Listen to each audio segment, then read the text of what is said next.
তোমার আমার আপনজন চোখের সামনে দেখলাম টাকার বাহাদুরি, ক্ষমতার বাহাদুরি, কত বন্ধু বান্ধব কত পার্কে পার্কে দৌড়াইলো, আড্ডা দিল আর আমাকে হাসলো। মাদ্রাসায় পড়িয়া কোনো লাভ হবে না, কত বাজে কথা বলল, আমরাই তো আনন্দ করি, তোর কপালে আনন্দ নাই। এই বলিয়া বলিয়া যারা পার্কে পার্কে দৌড়ায়, সারা রাত মোবাইলের আড্ডা দেয় আর মেয়ে নিয়ে আড্ডা দেয়, গুনাহ করে, এই সমস্ত মানুষগুলো চোখের সামনে দেখতেছি। না সম্মান আছে, না মা বাবার দোয়া আছে, বরং আল্লাহ সম্মানের মানদণ্ডে তাদেরকেই রাখছেন যারা মদিনাওয়ালা নবীর আদর্শ মেনে চলে। এত ঝামেলায় জমিনের মধ্যে, কিন্তু যাদের কাছে রাসূলের আদর্শ আছে এদের মধ্যে এরা কোনো ঝামেলার মধ্যে নাই, বরং এরা সর্বোচ্চ সম্মানে এখনো আছে।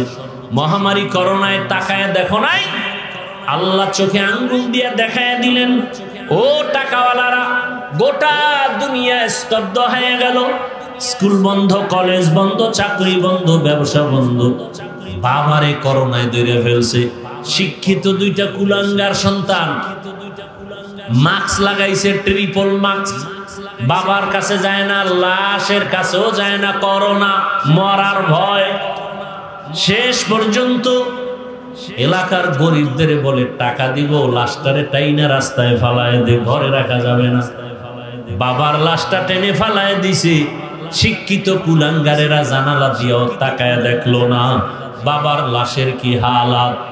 বুইলা যাইও না রে জাতি, ওই সময় আমার দেশের টুপিওয়ালা আলেমরা আমার দেশের শত শত করোনার লাশ নিজেরা হাত দিয়া কাঁধে দিয়া গোসল করাইছেন, কাফন পরায়, জানাজা পরায় কবরে রাখছেন। একজন হুজুরেও করোনায় মরে না। স্কুল কলেজ বন্ধ, ব্যবসা বন্ধ, চাকরি বন্ধ, ভার্সিটি বন্ধ, সব ব্যবসা বাণিজ্য, ফ্যাক্টরি, গাড়ি সব বন্ধ। ইতিহাস ভুলিয়া যাইও না, ওই মুসিবতের সময় কিন্তু কোরআনের একটা মাদ্রাসা বন্ধ হয় নাই। কি ভাই, সত্য কথা বলতে কষ্ট লাগে না? আল্লাহ দেখায় দিলেন কোরআন যেমন চিরন্তন, এর সাথে যাদের সম্পর্ক থাকবে তাদেরও সম্মানটা চিরন্তন। এরা দুনিয়ায় বাদশা, আখিরাতেও বাদশা। চেয়ারম্যানের চেয়ারের মেয়াদ শেষ, এমপি সাহেবের মেয়াদ শেষ, কিন্তু কোরআনওয়ালারা যেই চেয়ারে বসে আছে এই চেয়ারের তো কোনো মেয়াদই নাই। শেষ আবার কিসের শেষ? এই সম্মান কে দিছেন? টাকার কারণে, ক্ষমতার কারণে? একমাত্র রাসূলের আদর্শের কারণে।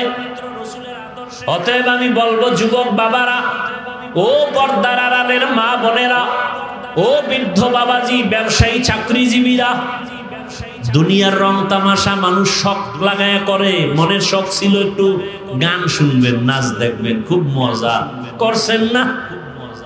এবার বিনয়ের সাথে বলবো তওবা করে ফিরে আসেন। মনে আশা ছিল দুনিয়ার সিনেমা হলে যাবেন, পার্কে পার্কে ঘুরবেন, গুনাহ করবেন, গানের ময়দানে দৌড়াবেন। জীবনে তো কম পার্কে দৌড়াইলেন না। ও যুবক বাবারা, আমি কিন্তু একবারও এতক্ষণ যে বয়ান করছি একবারও কিন্তু বলি না এই বরিচং এলাকার মানুষ তোমরা সবাই আমার মতো টুপি লাগাও, বলছি?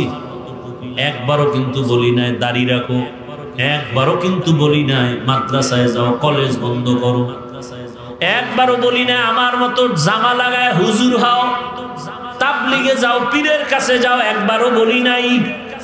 বরং সারা বাংলাদেশে আমি একা খুব জোর লাগায় বলি, জানা নাই আর কেউ বলে কিনা, আমি নিজের থেকে জোর দিয়ে বলি, ও যুবক, স্কুল ছাড়িও না, কলেজ ছাড়িও না, লেখাপড়া করো, করো, ডাক্তার হও করো, ইঞ্জিনিয়ার হওয়া হও, প্রফেসর হতে চাও ধন্যবাদ, ও চাকরিজীবী চাকরি করো, ও ব্যবসায়ী বাবা ব্যবসা করো, ছাড়িও না।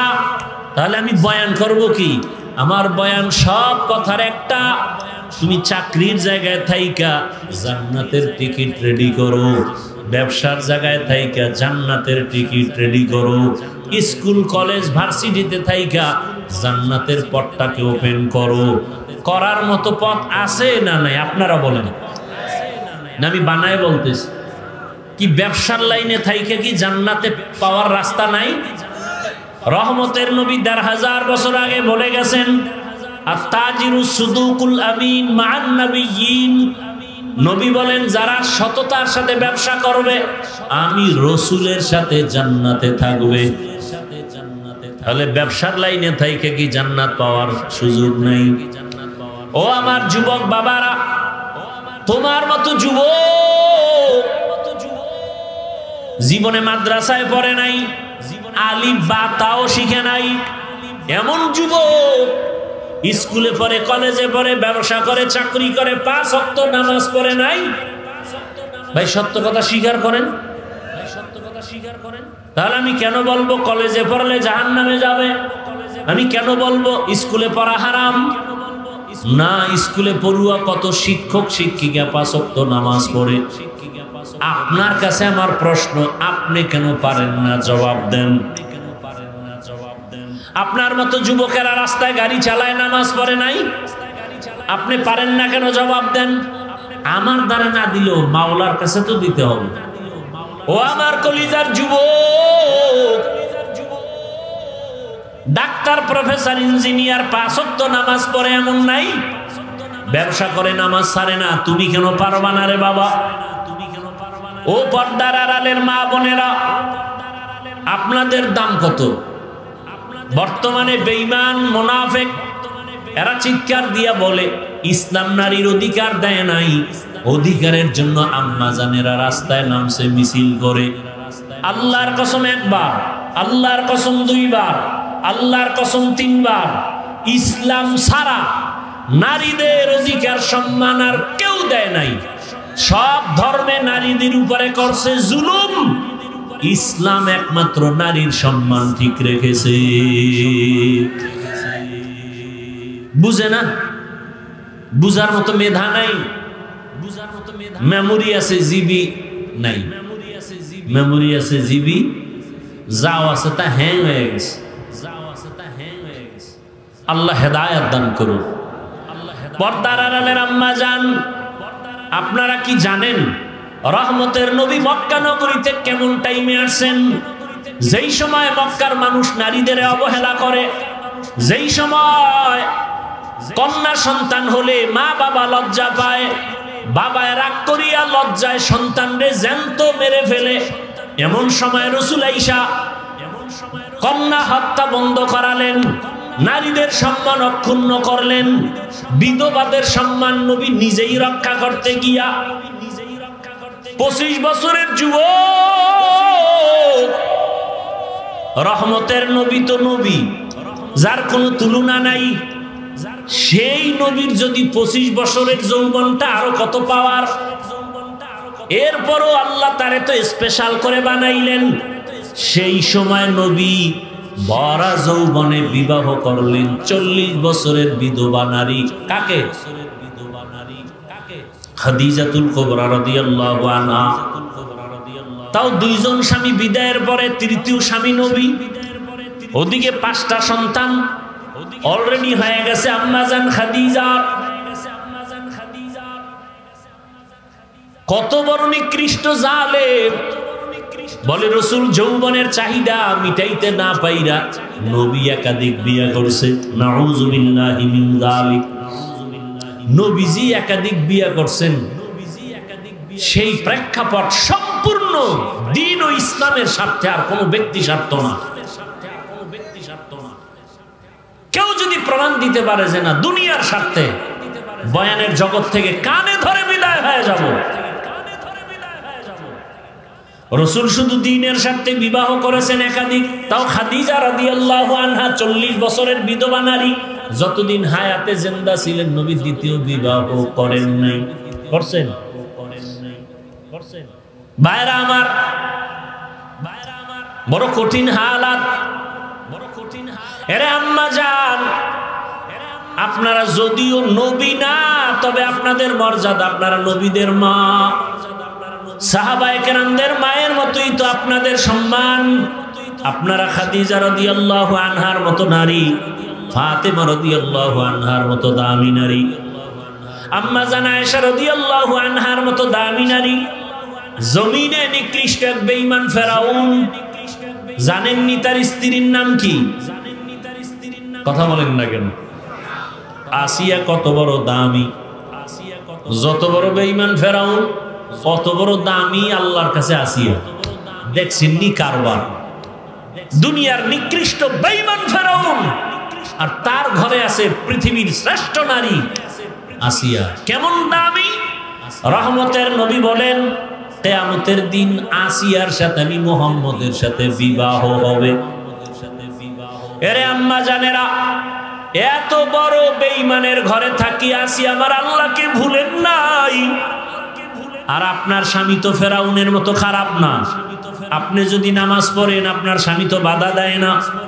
আপনি যদি পর্দা রক্ষা করে চলেন আপনার স্বামী তো বাধা দেয় না। আপনি যদি নামাজ পড়েন, সন্তানকে নামাজি বানান, স্বামী বাধা দেয় না। আপনি তো পারতেন চেষ্টা করলেই নিজেও জান্নাতি হতে, স্বামীটাকেও জান্নাতি বানাইতে। ও আম্মা জানেরা, মা মনে করে স্বামীর সম্পদ আমার না, এই জন্য বাতাসে উড়ায়। অনেকের স্বামী বিদেশ থাকে, লাখ লাখ টাকা পাঠায়, শেষ সময় এসে দেখে টাকা নাই, স্ত্রী বাতাসে উড়ায় দিছে। অথচ আম্মা জানের মনে করা উচিত স্বামীর সব সম্পদ এগুলো স্ত্রীর, কারণ পৃথিবীতে কোনো স্বামী নিজের জন্য কষ্ট করে কামাই করে না, সব স্ত্রী সন্তানের জন্য করে। নিজে না খাইয়া থাকলেও মনে কষ্ট নাই, স্ত্রী সন্তান যদি না খায় থাকে ওই রাতে স্বামীর চোখে আর ঘুম আসে না। এরে আম্মা জান, আপনার স্বামী যদি মরিয়া যায় সন্তান তো আপনার চলে আসবে। ও আমার যুবক বাবারা, যারা বাবার টাকা বাতাসে উড়াও, তুমি কি ভাবো না তোমার বাবা মইরা গেলে এই সম্পদ এই সবকিছু তো তোমার? তুমি কার টাকা নষ্ট করো? তোমারটাই তো নষ্ট করো। তবে বলবা হুজুর ক্ষতি কি? লিখে রাখ, বাবায় যদি কোটি কোটি টাকা কামাই করে আর স্ত্রী সন্তানরা যদি চুরি করে না বলে সরায় দেয়, ওই সংসারে কোনোদিন লাভবান হবে না, কল্যাণ আসবে না। তাহলে নিজের বাবার ক্ষতি নিজে করলি। বাবায় মরে গেলে সংসার তো তোমার হাতে নিতে হবে, বাবার ব্যবসা বাণিজ্য তোমাকে মেনটেন করতে হবে। এই চিন্তা যদি যুবকেরা করত, বাবার একটা টাকাও মোবাইলে গুনায় খরচ করত না। ও যুবক বাবা, আমি তোমাকে আবারও বলছি, তুমি আমার মতো হুজুর হও বলি না, বরং তুমি যে লাইনে থাকো 5 ওয়াক্ত নামাজ পড়ো, মনেরে বুঝাও মন।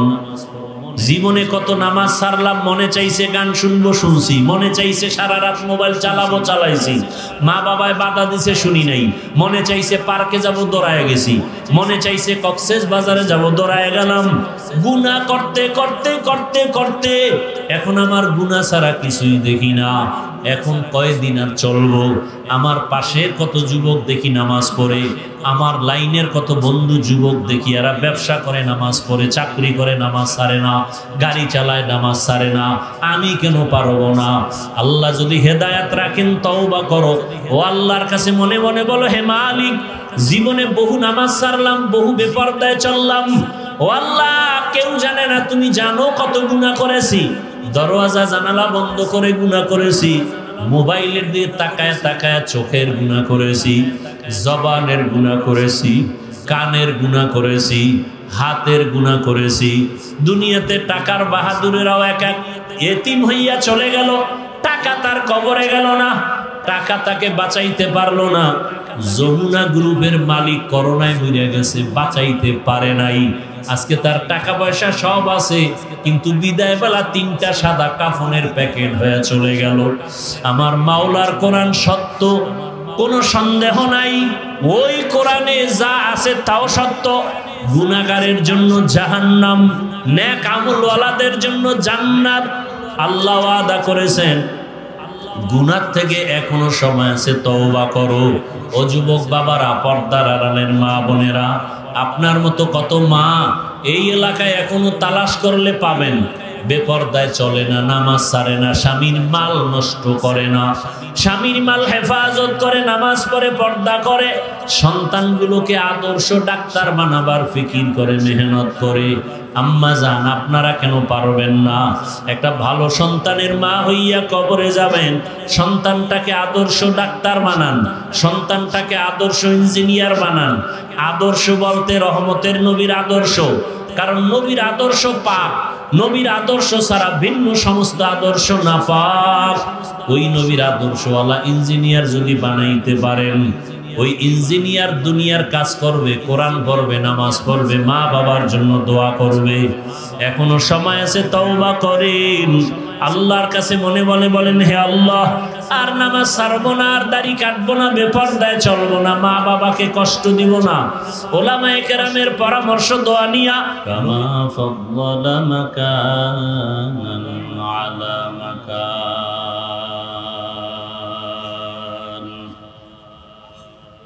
ওয়া ইনসানান আলা ইনসান।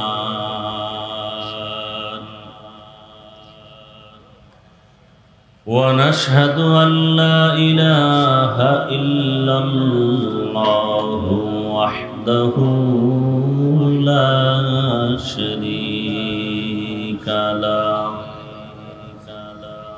لا ضد له ولا ند له ولا مثل له. ونشهد أن سيدنا وسندنا وحبيب ربنا وطبيبنا وطبيب قلوبنا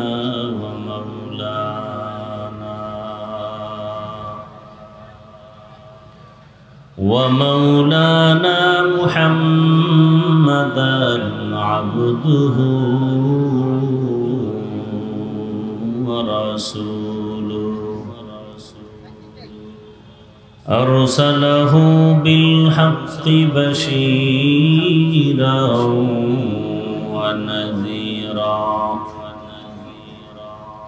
وداعيا إلى الله بإذنه وسراجا منيرا.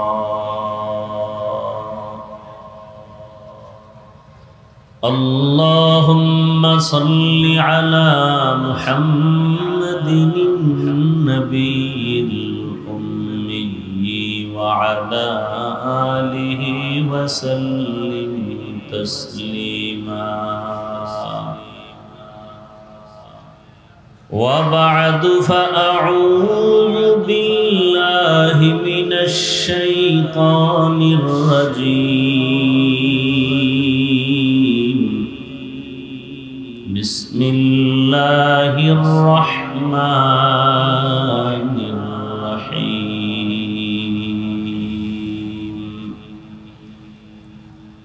والعصر إن الإنسان لفي خسر إلا الذين آمنوا وعملوا الصالحات وتواصوا بالحق وتواصوا بالصبر.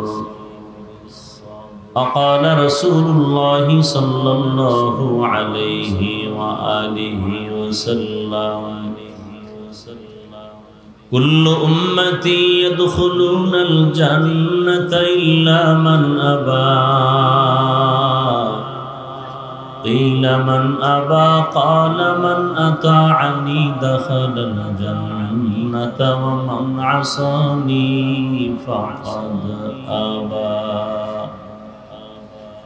صدق الله مولانا العظيم وصدق رسوله النبي الأمي الكريم. ونحن على ذلك من الشاهدين والشاكرين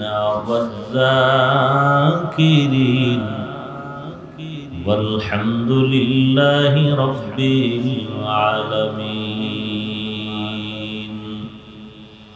سبحانك لا علم لنا إلا ما علمتنا إنك أنت العليم الحكيم رب اشرح لي صدري ويسر لي أمري واحلل عقدة من لساني يفقه قولي सूरज ने दिया अपनी शुआओं को ये पैगाम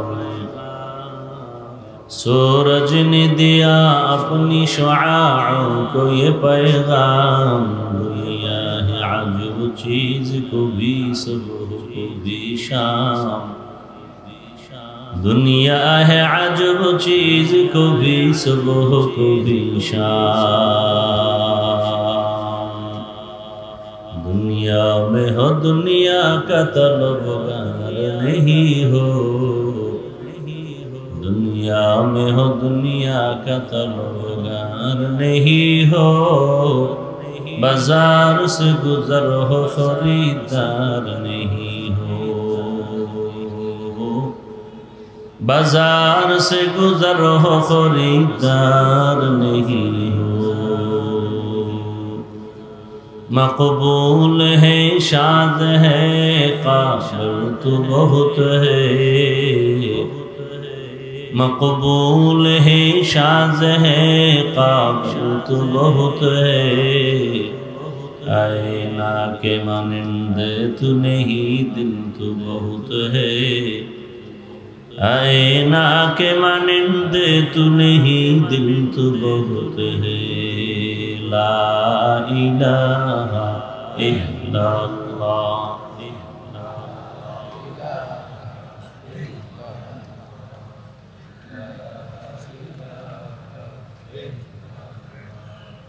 ला इलाहा इल्लल्लाह ला इलाहा इल्लल्लाह ला इलाहा इल्लल्लाह ला इलाहा इल्लल्लाह ला इलाहा इल्लल्लाह ला इलाहा इल्लल्लाह ला इलाहा इल्लल्लाह ला इलाहा इल्लल्लाह ला इलाहा इल्लल्लाह मुहम्मदुर रसूलुल्लाह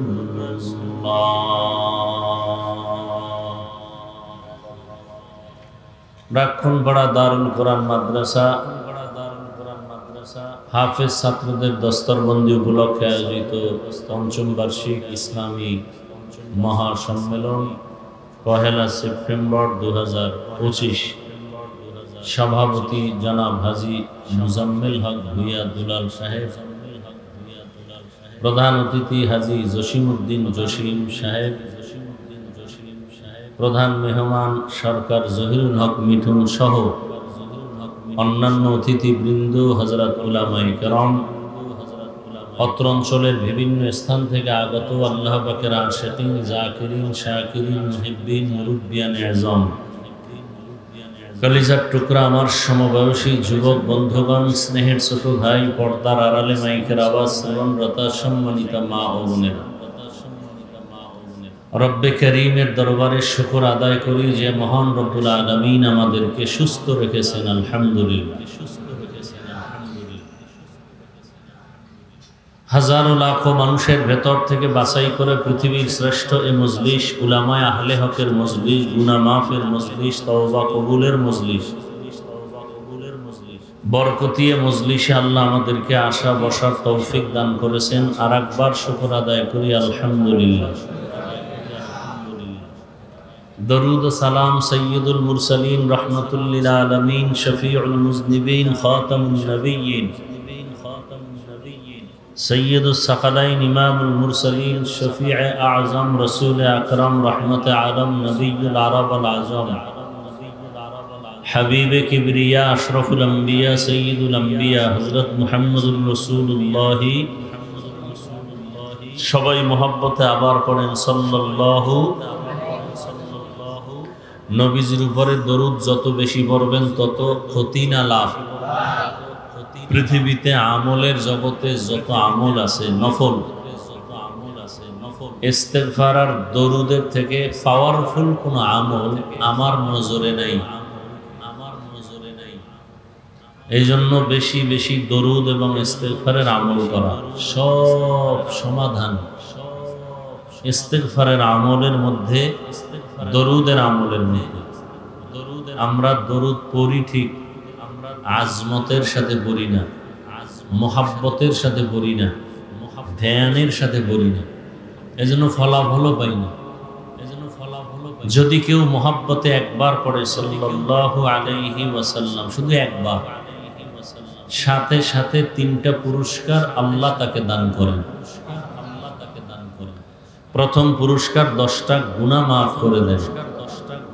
দ্বিতীয় পুরস্কার আমল নামায় 10টা নেক যোগ করে দেন।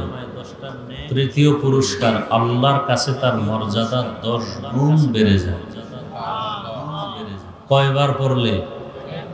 তাহলে 100 বার যদি কেউ পড়ে, 200 বার কেউ পড়ে, 300 বার যদি দরুদ পড়ে, পাওয়ারফুল আমল দরুদ। কমপক্ষে প্রতিদিন মুমিন 300 বার দরুদের আমল করা উচিত। সময় থাকলে নামাজে যে দরুদ আমরা পড়ি, এটা সময় কম থাকলে সংক্ষিপ্ত দরুদ সাল্লাল্লাহু আলাইহি ওয়া আলিহি ওয়াসাল্লাম। অনেক ফায়দা, অনেক লাভ,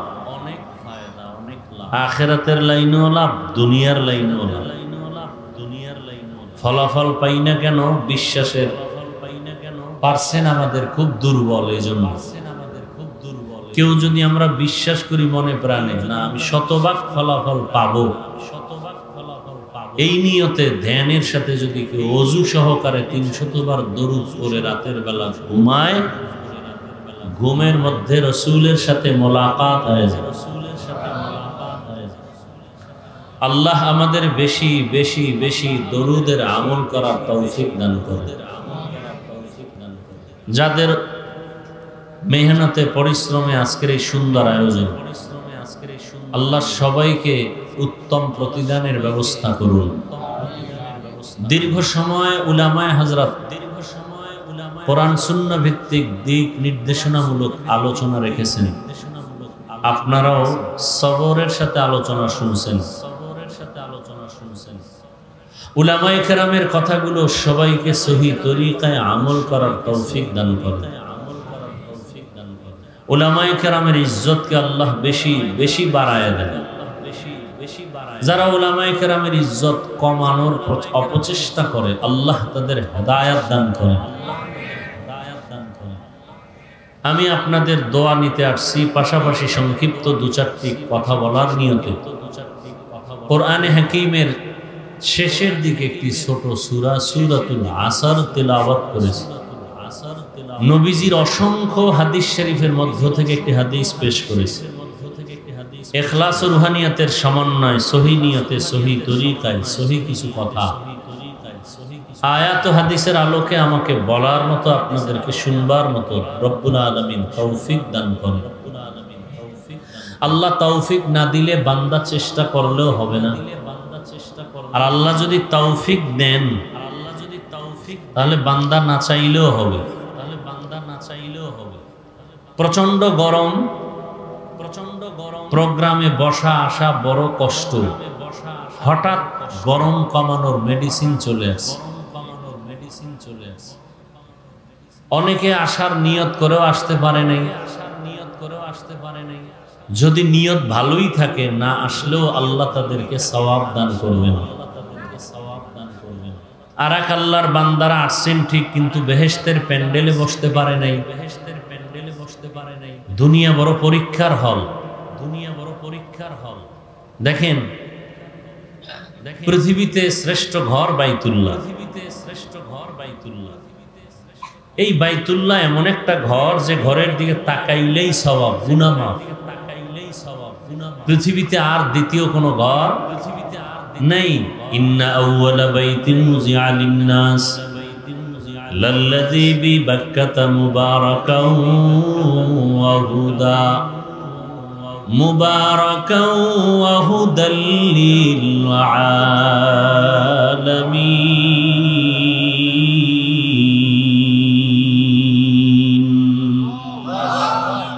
পৃথিবী নামক গ্রহ মাথায় দিতে চাও না কেন? তুমি ভিআইপি মুসলমান। আমি দাড়ি কাটলে লজ্জা পাই, তুমি রাখতে লজ্জা পাও। তুমি রাসূলের আশিক। আমি মসজিদে না ঢুকলে লজ্জা, তুমি ঢুকতে গেলে লজ্জা। আমি পর্দা না করলে লজ্জা, তুমি পর্দা করতে গেলে লজ্জা পাও। তুমি মুসলমান, আমিও মুসলমান, তোমাকে বয়ান করবো কেন? টুপি পরো, নামাজ পড়ো, পর্দা করো।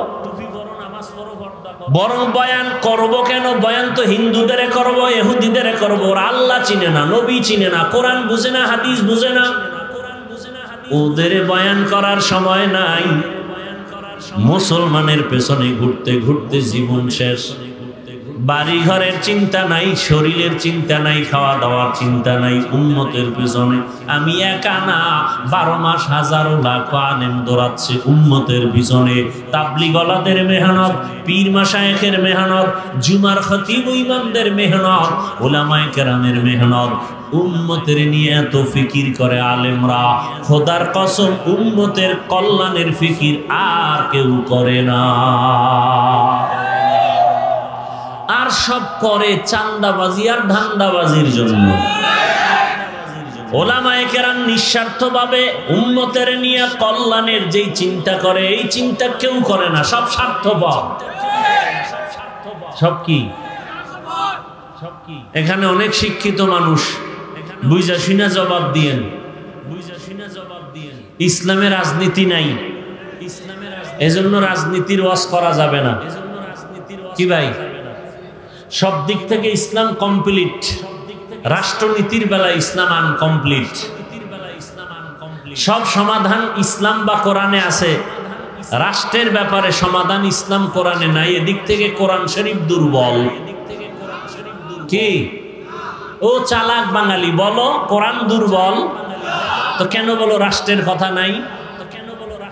সুলাইমান নবী রাষ্ট্র পরিচালনা করেন নাই, সত্য কথা বলেন, মানেন আর না মানেন? ইউসুফ নবী মিশরের অর্থমন্ত্রী ছিলেন না, এ ঘটনা কি কোরআনে নাই? রহমতের নবী রাষ্ট্র পরিচালনা করেন নাই, আবু বকর, ওমর, ওসমান, আলী সহ এরা কি করেন নাই? তাহলে কেন বলো ইসলামে রাজনীতি নাই? যদি বলো 1 মিনিটের জন্য মেনে নিয়ে বলবো, ওয়াজের প্যান্ডেলে যদি বক্তা রাজনীতির বয়ান করতে না পারে, তো রাজনীতির নেতা হইয়া বক্তব্য দেওয়া হয় কেন? নিজের বেলায় কুরু কুরু, অন্যের বেলায় মাকরু। এখান থেকে মুমিনকে বেরিয়ে আসতে হবে। দুনিয়ার সবাই করে পচা রাজনীতি, আল্লাহর রাসূল শিখাইছেন পবিত্র রাজনীতি। কেমন পবিত্র? মালিক যেই প্লেটে খাবে, গোলাম সে একই প্লেটে খাবে। কর্মচারীর ঘাম ঝরার আগে বেতন দাও। আর পচা রাজনীতি কি কয়? বেতন বন্ধ, মিছিল করবি, পুলিশের পিডা খাবি, তারপরে হাফ পাবি। হলো পচা রাজনীতি। ইমাম সাহেব ইমামতি করবেন, কোন রাজনীতি করা যাবে না, দল করা যাবে না। যদি এটাই সত্য হয়, তাহলে কমিটির মধ্যেও কোন রাজনীতির ব্যক্তি থাকতে পারবে না। কি বৈষম্য বিরোধী? কই বৈষম্য বিরোধী? এই চালাকি কত, এই চালাকি কত! হ্যাঁ, বর্তমানে ওলামায়ে কেরামদের মধ্যে বাংলাদেশে এখনো জনগণের দায়িত্ব নিয়ে আছে না নাই? চেয়ারম্যান আছে না? খবর নিয়ে দেখেন, খবর নিয়ে দেখেন। মনে হয় যেন তারা দুনিয়াতেই বেহেশতের ঘ্রাণ পাইতেছে। আলেম ওলামারা উম্মতের দায়িত্ব নিলে কিছু হোক বা না হোক, উম্মতের উপরে জুলুম হবে না। আল্লাহ হেদায়েত দান করুন। ভাইরা আমার, তবে কপাল বড় খারাপ, সেদিন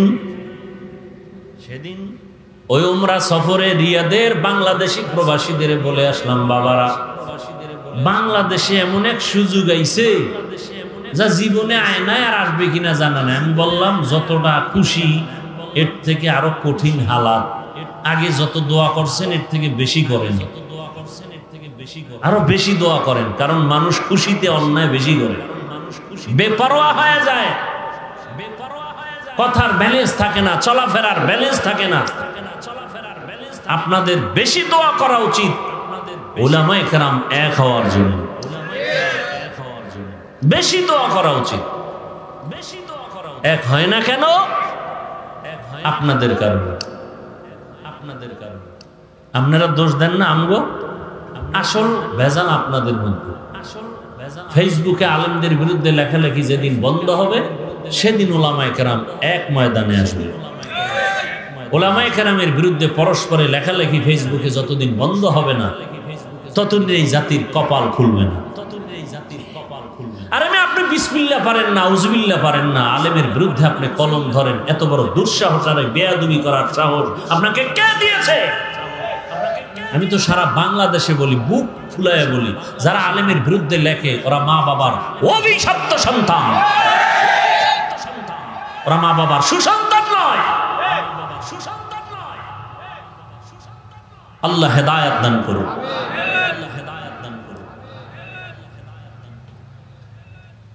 তো এখানে আসছে বসছে, বসার পরও অন্তর এখানে নেই, কারো অন্তর বাইরে, কারো অন্তর মোবাইলে। আছে না নাই? ভালোবাসার মানুষগুলো কি মোবাইল নিয়ে ব্যস্ত থাকতে পারে? ভালোবাসার মানুষ পাইলে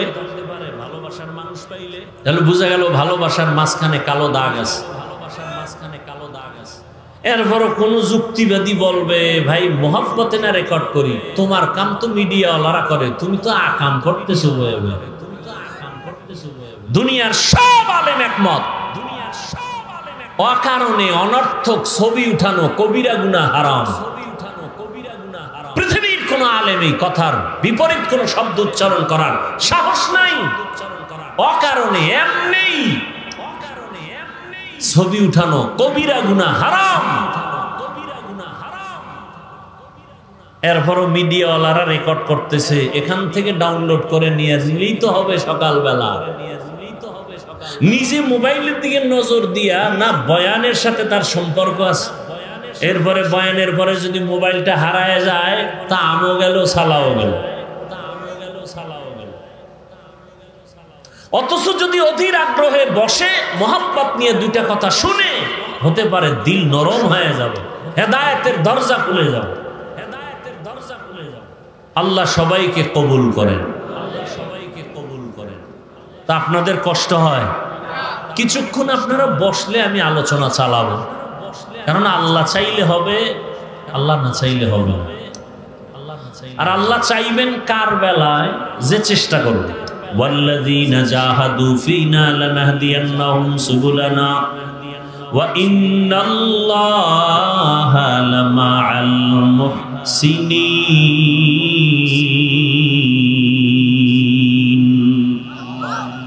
আল্লাহ তাআলা বলেন, যারা চেষ্টা করে আমাকে পাওয়ার জন্য, আমি আল্লাহ তার সামনে অনেকগুলো রাস্তা খুলে দেই। যেই রাস্তা দিয়ে বান্দা হাঁটতে থাকবে ওই রাস্তায় আমার সাথে মুলাকাত হয়ে যাবে। ইয়া ইলাহি মুঝসে মুঝকো দূর কর, তাকে দেখো মুঝ মে তুঝকো এক নজর। ইয়া ইলাহি তু মেরা মাবুদ है, या इलाही तू मेरा माशूक है। আপনারা কোরআনের বাগানে আসছেন, বেলুন কিনেন কেন? বাড়ি যাওয়ার সময় বেলুন ঝুলাইতে ঝুলাইতে কেউ প্লাস্টিকের মাছ কিনা যায়। ম্যাডাম যদি বলে ওয়াজে গিয়া পাইলা কি, বলে যে মোনাজাতে বেলুন কবুল হয়ে গেছে। বেলুন নিয়ে আসছে, প্লাস্টিকের মাছ নিয়ে আসছে। আর একদল আল্লাহর বান্দার সংখ্যায় যদিও কম, দুই একজন আল্লাহর গোলাম জীবনে ঘরে যাইয়া সালাম দেয় না, আজকে বাড়ির দরওয়াজায় গিয়া সালাম দিল, আসসালামু আলাইকুম ইয়া আহলাল বাইত। রহমতের নবী বলেন, যারা ঘরে ঢোকার সময় উঁচু কণ্ঠে সালাম দেয়, আল্লাহর ফেরেশতা দিয়া আল্লাহ ওই বাড়ি পাহারাদারের ব্যবস্থা করে দেয়।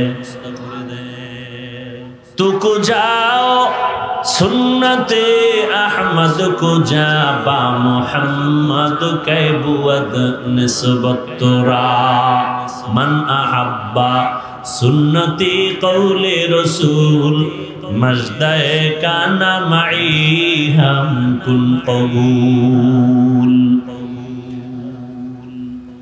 যারা আসছেন বসছেন মাইকের আওয়াজ শুনতেছেন, আল্লাহ সবাইকে আজকের এই বেহেশতের বাগানে হেদায়েতের ময়দানে কবুল করেন। যে সূরাটা আমি পড়েছি তরজমাটা বলবো, হাদিসের তরজমা, এরপরে সময় থাকলে আপনারা দিলে ব্যাখ্যা।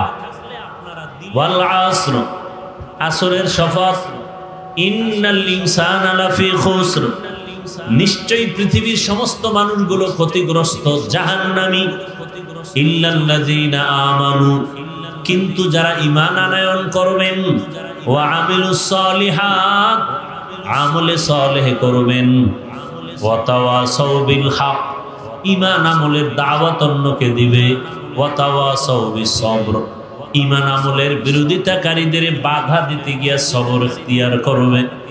এই গুণে গুণান্বিতরা জাহান্নামে যাবে না, ক্ষতিগ্রস্ত হবে না। রহমতের নবী বলেন, কুল্লু উম্মতি ইয়াদখুলুনাল জান্নাতা ইল্লা মান আবা, সব উম্মত জান্নাতে যাবে, যারা আমি নবীকে মানে না তারা আমার জান্নাতে যাবে না। কিলা মান আবা, সাহাবায়ে কেরামদের থেকে প্রশ্ন করা হলো, রহমতের নবী আপনাকে মানে না, অস্বীকার করে, তারা কারা?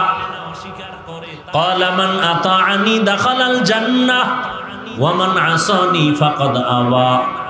রহমতের নবী বলেন, যারা আমার অনুসরণ করবে তারা জান্নাতে যাবে, আর যারা আমার বিরোধিতা করবে তারা আমাকে অস্বীকারকারী হিসাবে জাহান্নামে যাবে। রহমতের নবী বলেন, সব উম্মত জান্নাতে যাবে। হাদিসের তরজমা শেষ, আয়াতের সূরার তরজমা শেষ। হাদিস নিয়ে 2-4 মিনিট কথা, এরপরে সূরাটা নিয়ে কিছু কথা। হাদিসে নবী বললেন সব উম্মত জান্নাতে যাবে, একজনও বাদ নাই। কথা শেষ না কিন্তু আছে? কিন্তু আছে। নবী বলেন, যারা আমাকে মানে না তারা না। সাহাবায়ে কেরামদের মধ্যে কেউ বললেন, ইয়া রাসূলুল্লাহ আপনাকে মানে না তারা কারা? খুব খেয়াল করবেন। সাহাবায়ে কেরামরা প্রশ্ন করা মাত্র রহমতের নবী বলেন, যারা আমার অনুসরণ করবে তারা জান্নাতে যাবে, আর যারা আমার বিরোধিতা করবে তারা আমাকে না মানার কারণে জাহান্নামে যাবে। নবীজি জবাব দিলেন, যারা আমার অনুসরণ করবে তারা জান্নাতি। এই কথার দ্বারা বোঝা যায় যারা নবীর অনুসরণ করবে না তারা কি? জাহান্নামী। কিন্তু হাকিকতে কথাটা এমন না যে রাসূলের অনুসরণ করবে সে জান্নাতি, যে অনুসরণ করবে না সে জাহান্নামী। কথাটা এমন না। কেমন? যে রাসূলের অনুসরণ করবে সে জান্নাতি, আর যে বিরোধিতা করবে সে জাহান্নামী। তাহলে অনুসরণ না করা আর বিরোধিতা করা এটা এক না। যেমন এই প্যান্ডেলে বহু আল্লাহর বান্দা আছে, আমি যদি ডান দিক থেকে একজন যুবককে জিজ্ঞাসা করি, এই যুবক তুমি নামাজ পড়ো না কেন? যুবক বলে, হুজুর নামাজ দরকার, চেষ্টা করি পারি না, দোয়া করবেন। কি বোঝা গেল? সে নামাজ না পড়লেও অন্তরে আগ্রহ আছে না নাই? তাহলে সে কি রাসূলের দুশমন? না।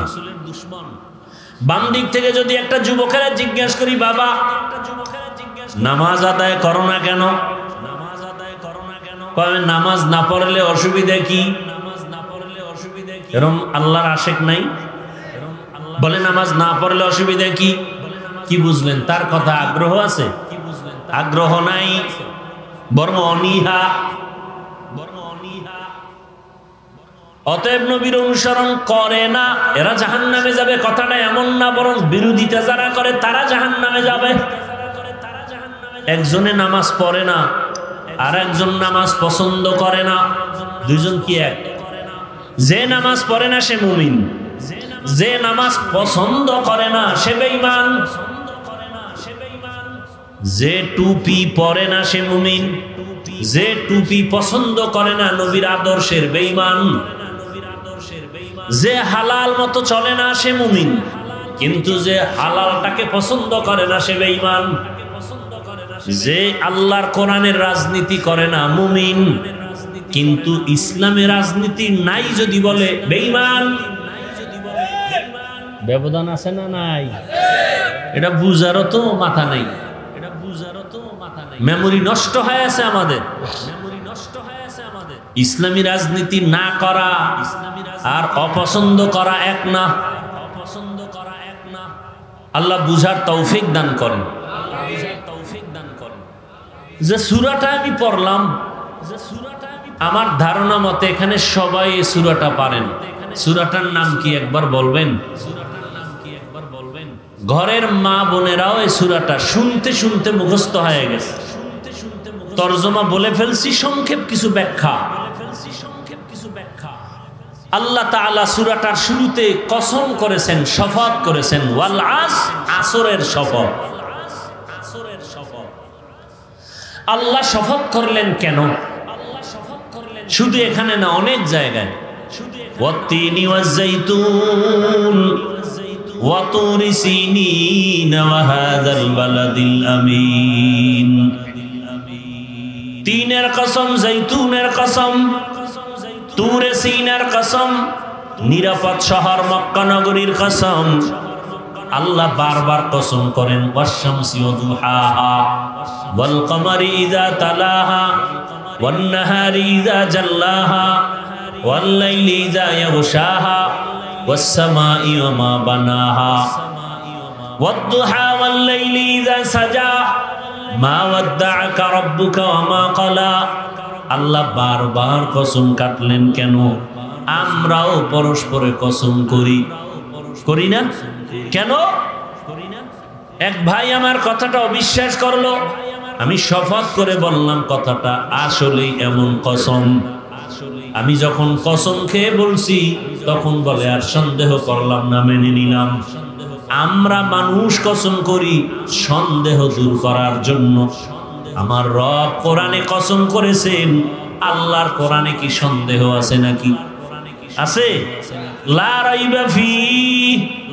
এটা এমন একটা কিতাব যে কোরআনের মধ্যে কোনো ভুল নাই, সন্দেহের অবকাশ নাই।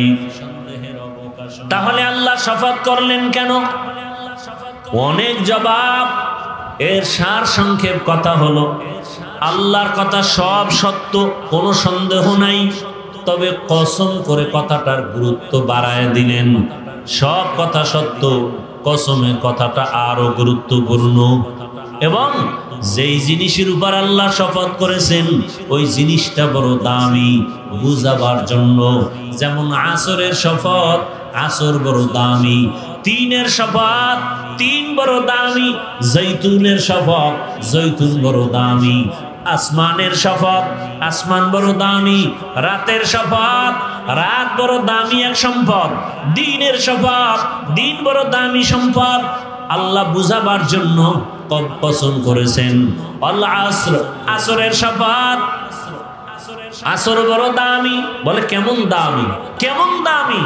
চার মাযহাবের চার ইমামের একজন ইমাম, ইমাম শাফিঈ রাহমাতুল্লাহি আলাইহি লিখেছেন, আল্লাহ রাব্বুল আলামিন কোরআনে হাকিমের মধ্যে আম্মা জান আয়েশা রাদিয়াল্লাহু আনহার প্রসিদ্ধ বর্ণনা মতে আয়াত সংখ্যা 6666। যদি আমার আল্লাহ শুধু আল আসরে সূরাটা অবতীর্ণ করতেন আর অন্য কোনো আয়াত যদি না দিতেন, আর সারা দুনিয়ার মানুষ ওয়াল আসরে সূরাটার উপরে জীবন চালাইতো, আমল করত, বিনা হিসাবে আল্লাহ জান্নাত দিয়ে দিতেন। এত পাওয়ারফুল ওয়াল আসরে সূরাটা। আল্লাহ শুরুতে শপথ করলেন, আসরের শপথ। আসর বড় দামি। কেমন দামি? যারা এই আসরটাকে কাজে লাগাবে, আসরটাকে সম্মানের নজরে দেখবে, আল্লাহ তার সম্মান দুনিয়া আখিরাতে বাড়ায় দিবেন। এত বড় দামি আসরের যারা কাজে লাগাবে তারা দুনিয়ায় সফল, আখিরাতেও সফল হয়ে যাবে। এবার এই কসম খাইয়া সামনে যে কয়টা কথা বলতেছেন, কথাগুলো বড় দামি। আল্লাহ বলেন কসম খায়া তো গুরুত্ব বাড়ায় দিলাম। আবার বলেন ইন্নাল ইনসান, আবার তাকিদ দিলেন ইন্না নিশ্চয়ই, আল ইনসান সমস্ত দুনিয়ার মানুষ। আবার লাফি লাম তাকিদ, সব দুনিয়ার মানুষ অবশ্যই ক্ষতির মধ্যে জাহান্নামী। কথা কার? শপথ করে আল্লাহ বললেন সব মানুষ অবশ্যই জাহান্নামী, ক্ষতিগ্রস্ত। কথা শেষ না সামনে আরো আছে? আল্লাহ বলেন কিন্তু নামের ব্রেক লাগায় দিলাম, ইল্লা, দুনিয়ার সব মানুষ জাহান্নামে যাবে, কিন্তু কিন্তু আল্লাহ বলেন যাদের মধ্যে 4 গুণ পাওয়া যাবে তারা জাহান্নামী না। কয় গুণ? ইল্লাল্লাযীনা আমানু ওয়া আমিলুস সালিহাত ওয়া তাওয়াসাউ বিল হক ওয়া তাওয়াসাউ বিস সাবর। এই 4 গুণওয়ালা মানুষ জাহান্নামে যাবে না, বরং তারা বিনা হিসাবে জান্নাতে যাবে।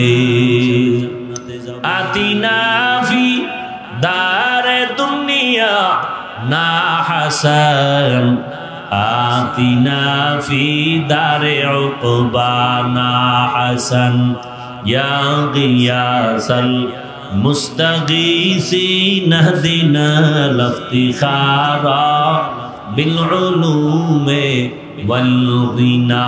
হর গোরি দে নে কো তু তৈয়ার হ্যায়, जो न मांगे उससे तू बेजार है।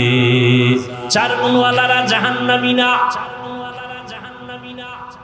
এর মধ্যে প্রথম গুণ যাদের থাকবে ঈমান, দ্বিতীয় গুণ যারা ঈমান আনার পরে নেক আমল করবে। এই 2টা গুণ, ঈমান আর আমল। বদ আমল না নেক আমল? ঈমান আর নেক আমল। এরপরের 2 গুণ ঈমান আর আমলের দাওয়াত অন্যকে দেওয়া, 3 নাম্বার গুণ। 4 ঈমান আমলের যারা বিরোধিতা করে তাদের বাধা দিতে গিয়া ধৈর্য ধারণ করা। প্রথম 2 গুণ ঈমান আর আমল, এই 2 গুণ হলো আল্লাহর হক। কার হক? বাকি 2 গুণ বান্দার হক। আপনারা ওয়াজে অনেক আগের থেকেই শুনে থাকবেন, আল্লাহর হক যদি ঘাটতি থাকে আল্লাহ ক্ষমা দিয়া দিবেন। বান্দার হক যদি নষ্ট হয়ে থাকে, বান্দা ক্ষমা না দিলে আল্লাহ ক্ষমা দিবেন না। আল-আসরের সূরাটা যে ইমাম শাফিঈ রাহমাতুল্লাহ আলাইহি বলছেন যে এটা মানলে আমল করলে বিনা হিসাবে জান্নাতে যাবে, পাওয়ারফুল একটা সূরা। আল-আসরের সূরায় আপনাকে কনফার্ম করে দিল কে জান্নাতে যাবে কে যাবে না। 4 গুণওয়ালারা জান্নাতে যাবে, বিনা হিসাবে, কোনো হিসাব নাই, বিনা হিসাবে। ওই 4 গুণের প্রথম 2 গুণ আল্লাহর হক, ঈমান আর আমল। এখন আমাদের এই 2 গুণে কি জান্নাতে যাওয়া যাবে না কয় গুণ লাগবে? 4 গুণ। এর মধ্যে প্রথম 2 গুণ যাদের আছে, ঈমানও আছে, আল্লাহ মানি, নবী মানি, কোরআন মানি, হাদিস মানি, কিয়ামত মানি, আমাদের ঈমান আছে। এবার আমল, টুকটাক আমলও করি। মোহাব্বত না থাকলেই প্যান্ডেলে আসলাম কেন? নামাজে মসজিদে যাই কেন? আলেমদের মোহাব্বত করি কেন? অবশ্যই মোহাব্বত আছে আমলের, কিন্তু 2টা পাইলাম, পরিপূর্ণ না, ঘাটতি। আল্লাহ কয় আমি পূর্ণ মাফ করে দিব, কারণ আমি গফফার, আমি রহমান। কিন্তু বাকি 2টা হক বান্দার। সে 2টা কি? ঈমান আমলের দাওয়াত অন্যকে দাও, যারা বিরোধিতা করে বাধা দাও, এটার নাম তা'মুরুনা বিল মা'রুফ ওয়া তানহাউনা আনিল মুনকার। কুনতুম খায়রা উম্মাতিন উখরিজাত লিন-নাসি তা'মুরুনা বিল মা'রুফ ওয়া তানহাউনা আনিল মুনকার ওয়া তু'মিনুনা বিল্লাহ। রহমতের নবীর উম্মত শ্রেষ্ঠ কেন? এর একমাত্র কারণ এরা উম্মতের যেমন ভালো কাজের দাওয়াত দেয়, অন্যায়ের পথেও বাধা দেয়।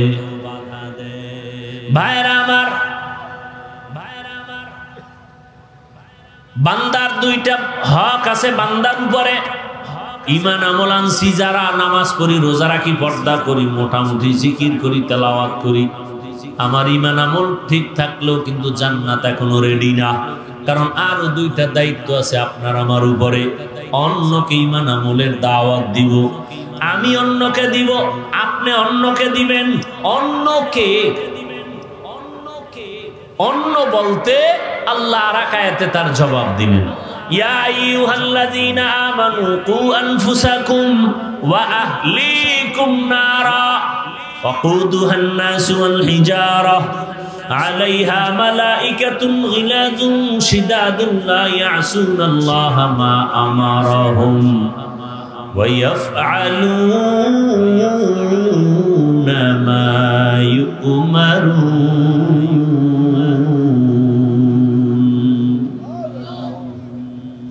আল্লাহ বলেন, মুমিন জাহান্নামের আগুন থেকে আগে নিজেকে বাঁচাও, পরে আহালকে বাঁচাও। তাহলে আমি ঈমান আমল দিয়া জাহান্নাম থেকে বাঁচার পরে আমার দ্বিতীয় দায়িত্ব কি? আহালকে বাঁচানো। তাহলে ঈমান আমলের দাওয়াত অন্যকে দেওয়ার মানে হলো আহালকে দিব। এবার আপনার আহালকে, আমার আহালকে, প্রত্যেকজন ব্যক্তি হিসাবে আমি যদি স্বামী হই, স্ত্রী আমার আহাল। আমি যদি আলেম হই, উম্মত আমার আহাল। আমি যদি বাবা হই, সন্তান আমার আহাল। আমি যদি মসজিদের ইমাম খতিব হই, মুসল্লিরা আমার আহাল। আমি যদি ছাত্র ছাত্রীদের শিক্ষক বা শিক্ষিকা হই, আমি ছাত্রদের জন্য আমি দায়িত্বশীল, ছাত্র আমার আহাল। অতএব প্রত্যেক মা বাবা আগে জাহান্নাম থেকে নিজেকে বাঁচাইও, এরপরের দায়িত্ব তোমার সন্তানকে বাঁচাও। ঈমান আমল নিজে ঠিক করলে হবে না, সন্তানকে ঈমান আমলওয়ালা বানাও। বিরোধিতা করলে বাধা দাও। নিজে নামাজ পড়ো, সন্তানেরও দাওয়াত দাও। স্বামী হইয়া নামাজ পড়ো, স্ত্রীকে নামাজের দাওয়াত দাও। রহমতের নবী বলেন, কেউ যদি রাতের বেলা ঘুমায়, এশার নামাজ পড়ে, আবার যদি ঘুম থেকে উঠিয়া ফজরের নামাজ আদায় করতে গিয়া নবীর আদর্শ মেনে জীবনটাকে চালাবো, ব্যবসা করি, চাকরি করি, লেখাপড়া করি, আর নামাজ ছাড়বো না, ওলামায়ে কেরামের সাথে বেয়াদবি করবো না, নবীর সুন্নাত অনুযায়ী জীবনটাকে ধন্য করব। তওবা করার মতো যদি কারো অন্তর তৈরি হয়, নিয়ত হয় মুনাফিকি না থাকে, খাঁটি তওবার নিয়ত যাদের আছে, দুটো হাত আমার আল্লাহকে দেখাইয়া দেই, আয় আল্লাহ হাতগুলো কবুল করে নেন, তওবা কবুল করে নেন। আয় আল্লাহ আমরা তওবা করতেছি, আর নামাজ ছাড়বো না, বেপরদায় চলবো না, ওলামায়ে কেরামের পরামর্শ নিয়ে চলবো, নবীজির আদর্শ নিয়ে চলবো। আমাদের তওবা কবুল করে নেন, গুনাহ মাফ করে দেন। তওবার উপরে মজবুত হইয়া মরণ পর্যন্ত